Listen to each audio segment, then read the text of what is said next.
मध्य प्रदेश के इंदौर शहर से 90 किलोमीटर दूर मांडवगढ़ नाम का एक किलाबंद शहर पड़ता है। 6वीं शताब्दी में मुंजा देवा नाम के एक इंसान ने शहर की खोज की थी और ये विंध्याचल रेंज के अलोंग लगता 40 किलोमीटर की परिधि वाला एक ऐसा फोर्टिफाइड टाउन है जिसके अंदर एंटर करने के लिए टोटल 5 बड़े बड़े दरवाजे मौजूद हैं। अब इस टाउन के जिस इलाके में यहाँ की भील कम्युनिटी वास करती है उसके चारों ओर एकदम गहरी खाई लगती है जिसे यहाँ के लोग खो बोलते हैं। अब ये सब आपको इसलिए बता पा रहा हूँ क्योंकि खुद मैं अपनी बुलेट मोटरसाइकिल से अकेले इस टाउन के अंदर गया था। और भाई जो आज की घटना है ना वो इसी मांडवगढ़ शहर के अंदर हमारे एक सब्सक्राइबर और उनकी फैमिली के साथ घटी है। अभी वो सब पढ़ के मुझे अपने शरीर में इतनी तगड़ी ठंडी लहर महसूस हुई कि मैं बस ये सोच रहा था कि भाई शाम ढलने के बाद भी मैं अकेले उस पूरे एरिया में घूम रहा था। अगर मुझसे भी कोई ऐसी एंटिटी टकरा जाती तो भाई एक अलग ही कहानी बन जाना था। अब ये काफी अलग तरीके की कहानी है जिसे मेरे साथ प्रिया ने शेयर किया है, जिनके ईमेल का स्क्रीनशॉट अभी आप वीडियो में देख सकते हैं। सो गाइस, कहानी में आगे बढ़ने से पहले एक इंपॉर्टेंट बात, अगर आपने कभी भी ट्रेडिंग के बारे में सोचा है और आपको ऐसा लगा कि यार ये तो बहुत मुश्किल है, बहुत कॉम्प्लिकेटेड है, मुझे समझ नहीं आएगा कि आखिर कहां से स्टार्ट करें, तो आज मैं आपको ए मार्केट्स प्लेटफॉर्म से इंट्रोड्यूस कराने वाला हूं जो बिगिनर्स और एक्सपीरियंस दोनों ट्रेडर्स के लिए काफी इजी है। अब एग्जैक्टली मुझे इसमें क्या अच्छा लगा वो जानते हैं एक बार। सबसे पहले तो इसका इंटरफेस जो काफी इजी और यूजर फ्रेंडली है। एक ही अकाउंट से आप करेंसीज, स्टॉक्स, इंडाइसेस और कमोडिटीज जैसे ग्लोबल मार्केट्स को एक्सेस कर सकते हो। चाहे आप ट्रेडिंग में नए हैं या एक्सपीरियंस है, ये प्लेटफॉर्म काफी इजी फील होता है। इसके अलावा आप सिर्फ $10 से अकाउंट फंड कर सकते हो। इसमें आपको मिलेगा fast order execution, up to 1:3000 leverage, और ये मेटा ट्रेडर 4 और मेटा ट्रेडर 5 दोनों को सपोर्ट करता है। और अगर आप अभी लर्निंग फेज में हैं तो ए मार्केट्स आपको एजुकेशनल रिसोर्सेज जो मार्केट को बेटर अंडरस्टैंड करने में आपकी मदद करेंगे। यहाँ पर अकाउंट क्रिएट करना भी काफी सिंपल है। बस डिस्क्रिप्शन या पिन कमेंट में दिए गए स्पेशल लिंक पर क्लिक करो और कुछ ही मिनट्स में अकाउंट क्रिएट हो जाएगा। साइन अप के टाइम मेरा स्पेशल कोड यूज करना मत भूलना। इस कोड को यूज करने से आपको मेरे लिंक के थ्रू अवेलेबल स्पेशल ऑफर्स का भी बेनिफिट मिलेगा। और अगर आप बिगिनर हैं तो भी चार्ट्स और टूल्स की मदद से इस प्लेटफॉर्म को समझना काफी आसान है। एक और बढ़िया चीज इस प्लेटफॉर्म की ये है कि a markets multiple funding option provide करता है। विड्रॉल भी काफी क्विक है और आपको मिलता है 24/7 कस्टमर सपोर्ट इन केस आपकी अगर कोई क्वेरी है तो। और अगर आप किसी दूसरे ट्रेडिंग प्लेटफॉर्म से ए मार्केट पे स्विच कर रहे हो तो ए मार्केट के पास आपके लिए है एक स्पेशल ऑफर। बस मेरे स्पेशल कोड के साथ रजिस्टर करो, अकाउंट फंड करो और अपना प्रीवियस ट्रेडिंग स्टेटमेंट सबमिट कर दो। अगर आप एलिजिबल हुए तो आपको आपके स्टार्टिंग बैलेंस पर 20% बोनस मिलता है। ऑफर की सारी एलिजिबिलिटी और डिटेल्स आपको पिन कमेंट और डिस्क्रिप्शन में दिए गए लिंक पर क्लिक करने के बाद मिल जाएगी। तो अगर आप ट्रेडिंग करने का एक सही टाइम ढूंढ रहे हैं तो ये वही साइन है। डिस्क्रिप्शन या पिन कमेंट पर दिए गए मेरे स्पेशल लिंक पर क्लिक करो, अपना अकाउंट क्रिएट करो और साइन अप के टाइम मेरा स्पेशल कोड यूज करना मत भूलना। अच्छा, अब जो कुछ भी मैंने आपको इस वीडियो में बताया वो सिर्फ एक इंफॉर्मेशन पर्पस के लिए है। कोई भी डिसीजन लेने से पहले अपना प्रॉपर मार्केट रिसर्च जरूर कर लीजिएगा। अब चलिए कहानी पे वापस आते हैं। अच्छा, जो ये मांडवगढ़ शहर है ना, इस पर परमार, राजपूत, मुगल सबने राज किया और पुराने टाइम में ये नॉर्थ इंडिया से साउथ इंडिया में ट्रांजिट करने का एक मेजर हब हुआ करता था। तो हर किंगडम बस ये सोचता था कि भाई इस टाउन पर मेरा कब्जा होना जरूरी है। इसके अलावा 6000 फीट पर मौजूद इस शहर में मॉनसून के टाइम कुछ ऐसा सीन होता है कि जैसे बादल इस पूरे किलेबंद इलाके के ऊपर एक मंडप जैसा फॉर्मेशन बना देते हैं, जिसकी वजह से इसका नाम मांडवगढ़ पड़ा। और धीरे धीरे सिविलाइजेशनल चेंजेस के साथ आज इसे मांडू के नाम से जाना जाता है। अब चूंकि अलग अलग टाइम पर कई सारे किंगडम्स ने इधर रूल किया है और इसी वजह से आज यहाँ पर पुराने किले, मंदिर, मस्जिद, लेक्स, बावड़ियां बहुत कुछ मौजूद है। और जो ये सारे आर्किटेक्चर्स और मॉनसून में शहर की जो खूबसूरती है ना, वही लोगों को अपनी ओर आकर्षित करती है।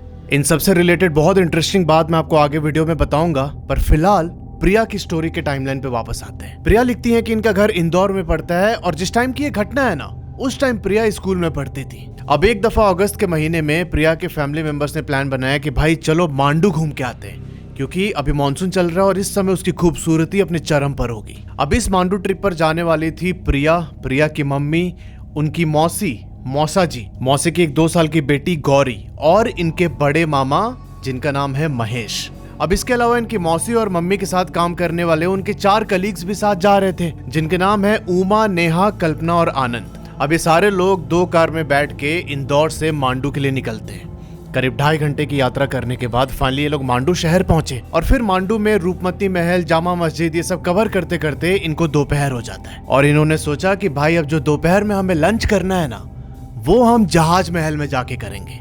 अब जो ये मांडू का जहाज महल है ना, इसके अंदर मुंज और कपूर नाम के 2 तालाब मौजूद हैं। और ये महल इस दोनों तालाब के बीच कुछ इस कदर बना हुआ है कि जिसे दूर से देखने पे ऐसा लगता है कि भाई कोई जहाज खड़ा है बीचों बीच। अब मेन गेट से अंदर एंटर करने के बाद एक साइड में तालाब और गार्डन है और उसके दूसरी साइड पर वो महल खड़ा है और फिर उसके पीछे एक दूसरा तालाब है। और उस तालाब को देखने के लिए आपको महल की सीढ़ियां चढ़नी पड़ेंगी। अब यहाँ प्रिया और उनके फैमिली सीढ़ी चढ़कर ऊपर पहुंचते हैं महल के, और वहां पर ना 3 छतरियां बनी होती है ऐसे गुंबद जैसे।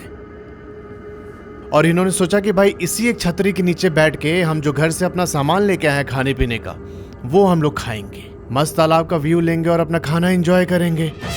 पर भाई इनको बिल्कुल भी अंदाजा नहीं था कि इनका पाला कितनी भयानक चीज से पड़ने वाला। अभी प्रिया लिखती है कि जब हम लोग उस छतरी के नीचे बैठे तो जो इनकी मासी की 2 साल की बेटी थी ना, गौरी, उसको बहुत जोर से भूख लग गई। अब प्रिया की मौसी अपनी बेटी के लिए पहले से घर से एप्पल वगैरह लेके आई थी, तो ये अपने बैग से एप्पल निकालती है और उसे काटने के लिए चाकू ढूंढने लगती है। चूंकि ये लोग बहुत अर्ली मॉर्निंग निकले थे इंदौर से, तो ऐसे हड़बड़ी में ये चाकू लाना भूल गई। अब यहाँ जो प्रिया के मामा जी थे महेश, वो बोलते हैं कि अरे मैं एक काम करता हूँ, मैं बाहर जाता हूँ, वहां से कोई चाकू वगैरह इंतजाम करके लाता हूँ, किसी न किसी दुकान में तो मिल ही जाएगा। और इनके घर वाले अग्री कर गए कि भाई ठीक है। अब देखो जो ये जहाज महल है, इसके अंदर आने का ना 2 रास्ता है। एक तो बाहर से जहां से रेगुलर टूरिस्ट आते हैं, और दूसरा रास्ता महल के अंदर अंदर होके निकलता है। अब क्योंकि इस टाइम धीरे धीरे बारिश भी होने लगी थी, तो महेश मामा ने सोचा कि भाई बाहर से जाऊंगा तो मैं भीग जाऊंगा, क्यों ना महल के अंदर वाले रास्ते से चला जाए, उधर ऐसे प्रॉपर शेड वगैरह है तो मुझे बारिश की टेंशन लेने की जरूरत नहीं पड़ेगी। ऐसा सोच के मामा जी नीचे उतरते हैं और गार्डन वाले एरिया को क्रॉस करके ये महल के अंदर से गुजरने लगे। अभी जब मामा जी ये एरिया क्रॉस कर रहे थे ना, तो थोड़ा सा अंदर की तरफ जाने के बाद इनको ऐसा लगा कि भाई पीछे से किसी ने इनको आवाज दी है। अब मामा जी वहीं रुक के ऐसे पीछे मुड़ के देखने लगते हैं, पर भाई पीछे तो कोई भी नहीं था। वहां बस उनको दिखाई दिया एक सुनसान सा रास्ता जो लेक के किनारे से होते हुए बाहर की ओर जा रहा था। अब पता नहीं उस समय मामा जी को क्या हुआ, ये सोचते हैं कि भाई इसी रास्ते से होके ना बाहर निकल जाते हैं, बाहर कोई दुकान होगी, उधर से मैं चाकू खरीद लूंगा। और फिर ये उस रास्ते पर चलते चलते लेक के पास पहुंचते हैं। और भाई जैसे ही लेक के पास पहुंचे ना, इनको अपने सामने एक चाकू दिखाई देता है। मामा जी पाते हैं कि वो चाकू एक गोल्डन कलर के कवर के अंदर है, और उस कवर के ऊपर एक टाइगर की इमेज बनी हुई थी। इनको लगा कि शायद कोई टूरिस्ट यहाँ घूमने आया होगा और उसका ये चाकू इधर गिर गया है। तो ये उठाते वो चाकू, और जब उसे बाहर निकालते तो भाई देखते हैं कि जो उसका ब्लेड है वो एकदम सिल्वर कलर का शाइन मार रहा है। मतलब मामा जी उसे देख के एकदम ऐसे हो गए कि भाई ये तो कितना सुंदर चाकू है। अब वो चाकू लेके मामा जी वापस अपनी फैमिली के पास आते हैं, और इन्होंने सबको दिखाया कि मुझे वहाँ लेक के साइड पर ये चाकू पड़ा हुआ मिला। अब ये देख के प्रिया की मम्मी और मौसी ने चिल्लाया कि ये तो किसके लेके आ गया है, तो बड़ी कॉस्टली लग रही है चाकू। तो मामा बोलते हैं कि उससे क्या मतलब है यार, मिल गई मुझे तो मैं लेके आ गया। और फिर उस चाकू को मौसी की तरफ पास करते हुए बोलते हैं कि ये ले, गौरी के लिए सेब काट ले तू। अब उस चाकू से मौसी ने सेब काटा अपनी बच्ची के लिए। फिर इन्होंने भेल बनाया अपना वहां बैठ के, मस्त खाया पिया। और हुआ यूं कि जब ये खा रहे थे तब ना बारिश और ज्यादा तेज होने लगी। अब इस समय प्रिया और गौरी दोनों छोटे थे। तब इनके फैमिली वाले ने डिसाइड किया कि भाई अब हम कहीं नहीं जाएंगे, अब सीधा गाड़ी में बैठते और वापस इंदौर चलते हैं, क्योंकि इतनी भारी बारिश में बच्चों को साथ लेके उधर घूमना सही नहीं है। अभी उस छतरी के नीचे बैठे बैठे जब बारिश हल्की सी कम हुई, तब ये लोग अपना सामान वगैरह पैक करना स्टार्ट कर देते हैं। और फिर ये सारे लोग महल से नीचे उतरकर गाड़ी की तरफ बढ़ने लगे। अब देखो सारे फैमिली वाले आगे आगे चल रहे थे, और मामा जी ने यहाँ गौरी को अपने गोद में उठाया हुआ था। उनके एक हाथ में बैग था जिसमें छाता, वो नाइफ, कुछ फ्रूट्स और ऐसे चिप्स वगैरह रखे हुए थे। अब मामा धीरे धीरे गौरी को लेके उस फोर्ट से नीचे उतर रहे थे, और इतने में जो ये बाकी लोग थे फैमिली वाले, ये लोग कार के पास पहुंच गए। अभी जब ये गौरी को लेके आगे बढ़ रहे थे ना, तभी अचानक से बारिश तेज हो जाती है। इन्होंने हड़बड़ी में बैग से छाता निकालने की कोशिश की, और इसी दौरान जो वो चाकू था वो बैग से निकल के रोड पे गिर जाता है। और वो गिरा कुछ यूं कि अपने कवर से बाहर आ रखा था। अब हड़बड़ी में मामा जी ने पहले छाता खोला और फिर जो वो चाकू का टिप था उसे पकड़ के उठाया। और जब उन्होंने ऐसा किया तो इसी दौरान इनकी उंगली पे कट लग जाती है, जिससे थोड़ी ब्लीडिंग होने लगी। अभी जैसे तैसे चाकू को बैग में डाल के छाते का सहारा लेते हुए गौरी को साथ लेके गाड़ी के पास पहुंचते हैं। यहाँ फैमिली वाले ऑलरेडी इनका वेट कर रहे थे। ये लोग फटाफट कार में बैठते और वहां से निकल जाते इंदौर के लिए। अब इस टाइम पे ना एकदम घनघोर काले बादल छा रखे, जैसे मैंने आपको बताया था कि यहाँ बहुत ज़्यादा बारिश होती है। और उन काले बादलों की वजह से एकदम अंधेरा जैसा हो रखा है शाम के टाइम ही। अब उस टाइम ये लोग कार में बैठ के वहां से निकल तो गए, पर भाई जब से इन लोगों ने छतरी के नीचे बैठ के वो फ्रूट्स और भेल बना के खाए थे, तब से इन सबको बॉडी में एकदम हैवीनेस फील हो रही थी। अब यहाँ होता ये है कि प्रिया की मम्मी के साथ जो उनके 2 कलीग आए हुए थे, उमा और नेहा, और जो उनके एक तीसरे कलीग आनंद गाड़ी चला रहे थे, उनको इस टाइम पर ऐसा फील हो रहा था कि भाई हमारी गाड़ी के ऊपर कोई बैठा हुआ है, कोई बहुत ही भारी चीज हमारे साथ चल रही है। इनके साथ ना कुछ अजीब ही होना स्टार्ट हो जाता है। ये लोग कार के अंदर बैठे बैठे कुछ बात कर रही हैं, तो ना उस बात को बार बार बोल रही है, सेम सेंटेंस को 7-8 बार रिपीट कर रही है। अभी उस टाइम आनंद कुछ नहीं बोलते हैं। अभी मांडू से बाहर निकलने के बाद इनको रोड साइड पर ऐसे चाय वाय की स्टॉल दिखाई दी, तो आनंद ने सोचा कि भाई एक बार ना गाड़ी रोकते हैं यहाँ पे। अब चूंकि इनकी गाड़ी आ गई थी, तो जब इन्होंने ब्रेक मारा चाय की स्टॉल के पास, तो जो पीछे से दूसरी गाड़ी आ रही थी वो भी रुक जाती है। ये लोग टोटल 2 कारों में थे। अब यहाँ सब लोग कार से बाहर निकल के चाय की स्टॉल के पास चले जाते हैं, पर दूसरी गाड़ी में जो मामा जी और गौरी बैठे थे ना, वो बाहर नहीं निकलते। अब जब सबने इस बात को नोटिस किया, तो प्रिया की मौसी चल के जाती हैं मामा जी के पास जहाँ वो बैठे हुए थे, और ये देखती हैं कि गौरी उनके गोद में सो रही है और उनके हाथ पर जो कट लगा था उससे बहुत ज्यादा ब्लीडिंग हो रही है। पर मामा जी को देख के ऐसा लग रहा था कि जैसे उनको कुछ पता ही नहीं चल रहा हो, मतलब उनको ये होश ही नहीं है कि उनका हाथ कटा हुआ है। उस टाइम पर महेश मामा की उम्र करीब 20-21 साल की होगी। प्रिया की मौसी उन्हें बाहर लेके आती हैं और फिर जो गाड़ी में फर्स्ट एड किट रखा था उससे उनका ड्रेसिंग वगैरह किया। अब ये लोग दोबारा से चाय के स्टॉल पे इकट्ठा होकर ऐसे चाय पीने लगते हैं। और पता है यहाँ क्या होता है भाई, किसी बात पे इनके कलीग जो साथ में आए थे, नेहा और उमा, ये लोग ना हंसते हैं और वो हंसी अगले 2-2.5 मिनट तक लगातार चलते रहती है सेम पैटर्न में। इस बीच जो प्रिया के मौसा जी थे, उनको खांसी आती है और वो लगातार खांसते ही जा रहे थे, रुक ही नहीं रहे। और इसके साथ जो प्रिया की मम्मी और मौसी थी, वो चाय और बिस्किट खा रहे थे साथ में, तो उन्होंने भाई खाते खाते करीब 7-8 पैकेट बिस्किट और 10-12 कप चाय पी लिया। अब जो चाय वाला था वो भी ये सीन देख के बड़ा अचंभित हो गया कि भाई ये क्या हो रहा है इधर। अब ऐसा करते करते इनको वहीं 1 घंटे बीत जाते हैं। अब इस टाइम पर चाय वाले को ना थोड़ा क्लिक हुआ, वो इनको जाके ऐसे जबरदस्ती बात करने लगते, क्या कर रहे हैं आप लोग, इतनी बारिश हो रही है, आप इतना ज़्यादा खा रहे हैं, इतना चाय पी रहे हैं। और वहाँ जो आसपास के बाकी 2-3 लोग थे, वो भी इनको देख के ऐसे रोकने टोकने लगे। तब जाके ये लोग थोड़ा अपने सेंसेस में आते हैं और फिर पैसे देके ये लोग वापस गाड़ी में बैठ के वहाँ से निकलते हैं इंदौर के लिए। पर भाई अभी तो असली खेला होना बाकी था यहाँ पे। प्रिया लिखती है कि उस टाइम पर बारिश और ज्यादा तेज होते जा रही थी, मतलब कम होने का कोई चांस नहीं दिखाई दे रहा था। अब ऐसे नॉर्मल वेदर में मांडू से इंदौर जाने में कोई 2.5 घंटे का समय लगता है, पर उस दिन इनको 4-4.5 घंटे का टाइम लग गया। इस बीच इन्होंने 1-2 बार ब्रेक भी लिया और फाइनली इंदौर पहुंचते पहुंचते इनको रात के 11:30 बज जाते हैं। अब यहाँ पर जो आनंद थे, वो मौसी और मम्मी के जो कलीग्स थे उनको लेके उनके घर ड्रॉप कर देते हैं, और जो दूसरी गाड़ी थी जिसमें प्रिया के मामा और प्रिया की बाकी फैमिली बैठी हुई थी, उस गाड़ी को मौसा जी चला रहे थे अभी तक। अब यहाँ होता ये है कि इंदौर पहुंचने से कोई 25 किलोमीटर पहले मौसा जी ने गाड़ी रोकी थी रोड के साइड पे।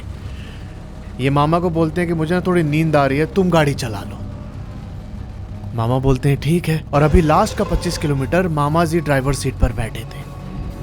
प्रिया की मम्मी, मौसी, प्रिया ये लोग पीछे वाली सीट पे हैं और मौसा जी गौरी को लेके ड्राइवर के बाजू वाली सीट में बैठ गए। अब यहाँ मौसा जी की थोड़ी आंख लग गई थी और महेश मामा गाड़ी चला रहे थे, और जो पीछे लोग बैठे थे वो भी लगभग सोने के ही स्टेट में थे।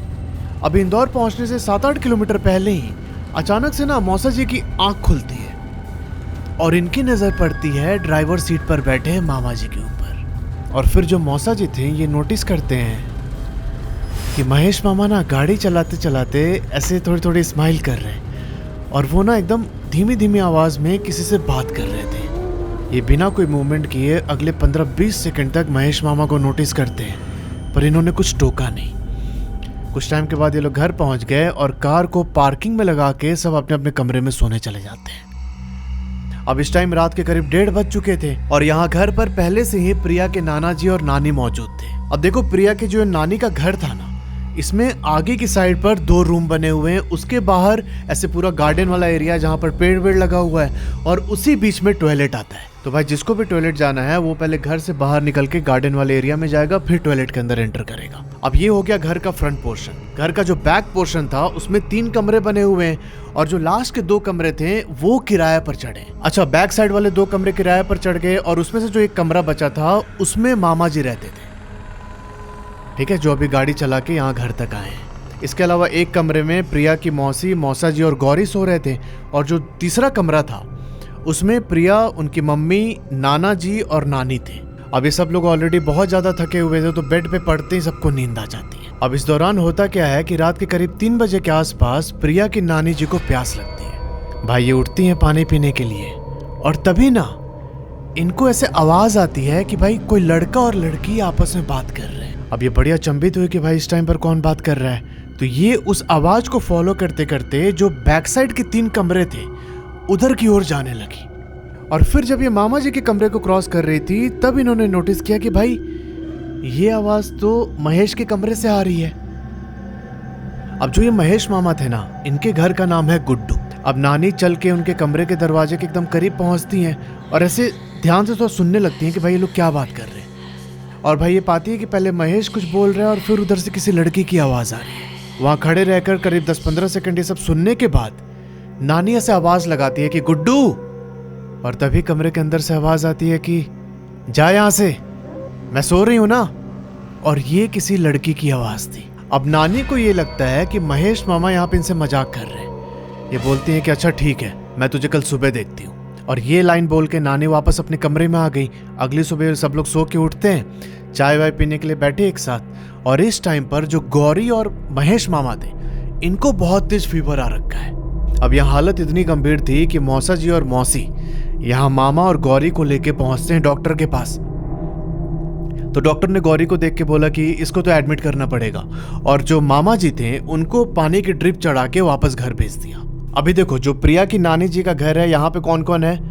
प्रिया, उनकी मम्मी, प्रिया के नाना जी, नानी जी, इनके मामा जी, इसके अलावा प्रिया की मौसी, उनके मौसा जी और उनकी बेटी गौरी। ठीक है। अब जो प्रिया के पापा थे ये रहते थे उज्जैन में। तो यहाँ पर प्रिया की मम्मी ने उनको फोन करके बोला कि देखिए ना, ऐसा हो गया कि गौरी की तबीयत बहुत ज्यादा खराब हो गई है और सब लोग इधर हॉस्पिटल में ही ऑक्यूपाइड है, तो आप जरा घर आ जाइए। अब यहाँ हुआ ये था कि मामा जी को ड्रिप चढ़ाने के बाद जो प्रिया के मौसा जी थे वो मामा जी और नानी को लेके वापस घर आ गए थे, और फिर इन दोनों को घर ड्रॉप करके ये सारे के सारे लोग वापस हॉस्पिटल चले गए गौरी को देखने। इस टाइम पर घर पे नानी जी और मामा जी अकेले हैं। मामा ड्रिप लगवा कर आए थे, वो बोलते हैं नानी को कि मुझे थोड़ी नींद आ रही है, मैं सोने जा रहा हूँ, और वो चुपचाप अपने कमरे में चले जाते हैं। अब दोपहर के करीब 2-3 बजे प्रिया और उनकी मम्मी ये दोनों भी वापस घर आ जाते हैं, और इस बीच जो इनके पिताजी थे उज्जैन में, वो भी इंदौर पहुंच जाते हैं। तो अभी घर के अंदर हैं प्रिया, उनकी मम्मी, उनके पापा, नानी और मामा जी। नानी दोपहर का खाना बनाती हैं और फिर ये सब लोग एक साथ टेबल पर खाने के लिए बैठते हैं। अब जब नानी खाना लेके टेबल पर रखती है ना, और फिर सबको परोसने की बारी थी, उससे पहले ही मामा जी वो सारा खाना खा जाते हैं एक साथ। इसके अलावा वहीं पास में नानी ने कुछ सब्जियां रख रखी थी, कच्ची सब्जी, वो भी उठा के मामा पूरा खाने लगे। अब भाई जैसे ही प्रिया के पापा ने उनकी हरकत देखी, उनको समझ में आ गया कि भाई ये तो महेश नहीं है, ये कोई और ही कर रहा है इसके अंदर से ये काम। अब ये देख के प्रिया के पापा ने टोका महेश को कि क्या कर रहे हो तुम। अच्छा, जो प्रिया के पापा थे इनको इस चीज़ की थोड़ी बहुत नॉलेज भी थी कि भाई कुछ अगर थोड़ा बहुत नेगेटिविटी है तो उसको ये मतलब इनको थोड़ी बहुत सिद्धि आती थी। तो ये एकदम डांट के बोलते महेश को कि क्या कर रहे हो तुम। और जैसे ही प्रिया के पापा ने डांटा, महेश एकदम शांत हो गए, एकदम नॉर्मल होके बात करने लगे उनसे। अरे कुछ नहीं, मतलब अच्छे से एकदम ऐसे ही बिहेव कर रहे थे जैसे कुछ हुआ ही नहीं। पर इनके पापा को यह एहसास हो गया था कि भाई जो कुछ भी महेश के अंदर है ये ना अभी बस छलावा क्रिएट कर रही है, कि भाई वो ये एहसास दिलाना चाहती है कि महेश एकदम नॉर्मल है। अब यहाँ दोपहर के लंच के बाद पूरे दिन ये लोग गौरी के ट्रीटमेंट में ऑक्यूपाइड रहे, और अगले दिन गौरी को हॉस्पिटल से डिस्चार्ज कर दिया जाता है। अच्छा, अब इधर होता ये है कि जिस दिन गौरी को डिस्चार्ज किया गया उसी दिन प्रिया के मौसा जी और उनके पापा दोनों को कुछ काम आता है अर्जेंट, और ये दोनों सेम डे शहर चले जाते हैं अपना काम निपटाने के लिए।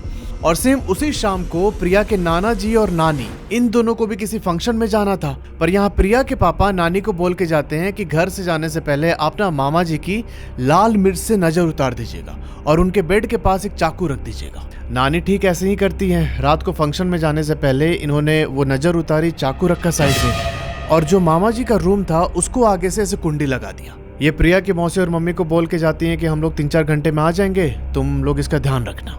अब उस रात नाना और नानी जी के जाने के बाद घर में बच गए थे 5 लोग, मामा, प्रिया, गौरी, प्रिया की मौसी और उनकी मम्मी। अब ये लोग रात का डिनर करके चुपचाप अपने कमरे में सो रहे थे। मामा जी अपने कमरे में लॉक हैं आगे से, और अचानक 10 बजे के आसपास इनको मामा जी के कमरे से किसी लड़की के चिल्लाने की आवाज सुनाई देने लगी। अब उस आवाज से इन चारों की नींद खुल जाती है। गौरी और प्रिया ये सुन के एकदम रोने लगे वहीं पे, और जो प्रिया की मम्मी और मौसी थी ये दोनों भी बहुत ज्यादा डर गए। अब थोड़े टाइम के बाद ही वो चिल्लाने की आवाज चेंज होकर ऐसे हंसने की आने लगी, और ये थोड़े टाइम पे ना चेंज हो रहा था। इनको ऐसा महसूस हुआ कि कोई लड़की बहुत डोमिनेटिंग आवाज में मामा जी के ऊपर गुस्सा कर रही है। अब कुछ देर तक ये लोग ऐसे डर के कमरे में बैठे हुए हैं, पर जब इन्होंने देखा कि ये चीज बंद नहीं हो रही है तब ये जाते हैं मामा जी के कमरे के पास। प्रिया की मम्मी और मौसी ने मामा जी के कमरे की कुंडी खोली, और भाई पता है ये लोग क्या देखते हैं कि कमरे के अंदर जो ड्रेसिंग टेबल का मिरर होता है ना, मामा जी उसे पकड़ के अपना सर लगातार मारे जा रहे हैं उसमें। फिर थोड़ी देर के बाद ये देखती हैं कि मामा जी ने एक हाथ से ड्रेसिंग टेबल पकड़ा हुआ है और इनके दूसरे हाथ में वो नाइफ थी जो इनको जहाज महल से मिला था, और उस नाइफ से ये अपने हाथ की नस काटने जा रहे हैं। अब ये देख के प्रिया की मौसी और मम्मी जाके एकदम मामा जी को पकड़ते हैं, और इन्होंने रूम का जो कर्टन था उससे उनका हाथ बांध दिया। इसके बाद ये लोग प्रिया के पापा को फोन करते हैं, जो देर रात अपना काम निपटा के वापस इंदौर ही लौट रहे थे। और जब ये पहुंचे घर पे तब ये जाके जो मामा थे उनको 2-3 थप्पड़ मारा। थप्पड़ मारते हुए पूछते हैं कि कौन है तू, कहां से आई है इसके साथ। पर यहां मामा जी ने कुछ भी जवाब नहीं दिया, ये लगातार बस चिल्लाते जा रहे थे। अब अगली सुबह मामा जी की हालत देखकर इनके घर वाले बहुत ज़्यादा चिंतित थे, और इन्होंने अपने कांटेक्ट के थ्रू किसी पीर बाबा के बारे में पता किया जो इनके घर से थोड़ी दूर पर ही था। अब यहाँ प्रिया के पापा, नाना, नानी ये सब लोग लेके मामा जी को पहुँचते हैं दरगाह पे। अब वहाँ जो दरगाह के पीर थे उन्होंने मामा जी को भभूत लगाई। अब जैसे ही भभूत लगा ना, ये अपनी गर्दन एकदम ऐसे तान के ऊपर की ओर देखने लगते हैं, और ऊपर देख के एकदम जोर जोर से चिल्लाते हुए खुद को थप्पड़ मारने लगते हैं। इसके बाद उस पीर बाबा ने बोला कि ये इतनी आसानी से जाएगी नहीं, इसमें थोड़ा टाइम लगेगा। इन्होंने फिर से भभूत लगाया और कुछ झाड़ फूक करके मामा जी को उस समय शांत किया। बोला कि इसे लेके जाओ और कुछ टाइम के बाद वापस लेके आना, फिर इसका अभी कुछ दिन लगातार इलाज करना पड़ेगा। अब उस टाइम पर जब मामा जी शांत हो गए तब ये लोग उन्हें लेके वापस घर आते हैं। पर फिर उस रात ये सारी हरकतें चालू हो गई। भाई उनके कमरे से लड़की की आवाज़ आने लगी, वो लगातार हंस रहे थे, रो रहे थे, और बड़ा अजीब सा डरावना माहौल क्रिएट हो रखा था घर में। प्रिया के पापा, नाना, नानी ये सब लोग जाते हैं मामा जी के कमरे के अंदर, और भाई पता है ये क्या देखते हैं कि मामा जी ने अपनी माँ की मतलब नानी की एक साड़ी लेके पहन रखी है। उन्होंने खुद को लड़की के उसमें ड्रेसअप किया है, और होठ पर भाई लिपस्टिक लगा के, हाथ पे नेल पेंट लगा रहे हैं, और अपने परिवार वालों की तरफ देख के बहुत अजीब तरीके से हंसने लगे। अब वो मंजर देख के ना इनके घर वालों के रोंगटे शॉट एकदम। ये लोग जैसे तैसे मामा जी को पकड़ के भगवान की पूजा के पास बैठाते हैं और इसे कंट्रोल करने की कोशिश करते हैं, पर वो किसी के भी कंट्रोल में नहीं आते। अगली सुबह प्रिया के पापा और नाना जी फिर से इन्हें दरगाह ले जाने के लिए जाते इनके कमरे में, और भाई जब ये उन्हें उठा रहे थे ना अपने बेड से, वो हिले ही नहीं वहां से। एकदम ऐसा लग रहा था कि कोई बहुत भारी पत्थर की मूर्ति बैठी हुई पलंग पे। इसके बाद इनको अपने पड़ोसियों को बुलाना पड़ा, और करीब 10-12 लोग मिलके मामा जी को उठा के कार में बैठाते और इसे लेके पहुंचे पीर बाबा के पास। अब यहाँ जो वो पीर थे उन्हें सामने बैठा के फिर से पूछते हैं कि कौन है तू, पर मामा जी के अंदर से कोई जवाब नहीं आता। तो ये क्या करते हैं ना कि इनके पास एक बेत था, बेत की छड़ी जो होती है, उस छड़ी से करीब 1 घंटे तक मामा जी को मारते रहे, और अपना झाड़ फूक वाला जो मंत्र होता है वो भी पढ़ते रहे साथ साथ। अब फाइनली 1 घंटे वो प्रोसेस करने के बाद मामा जी बोलना शुरू करते हैं, पर इनके अंदर से ना कोई औरत बोल रही थी। यहाँ पीर पूछते हैं कि कौन है तू, अब बता।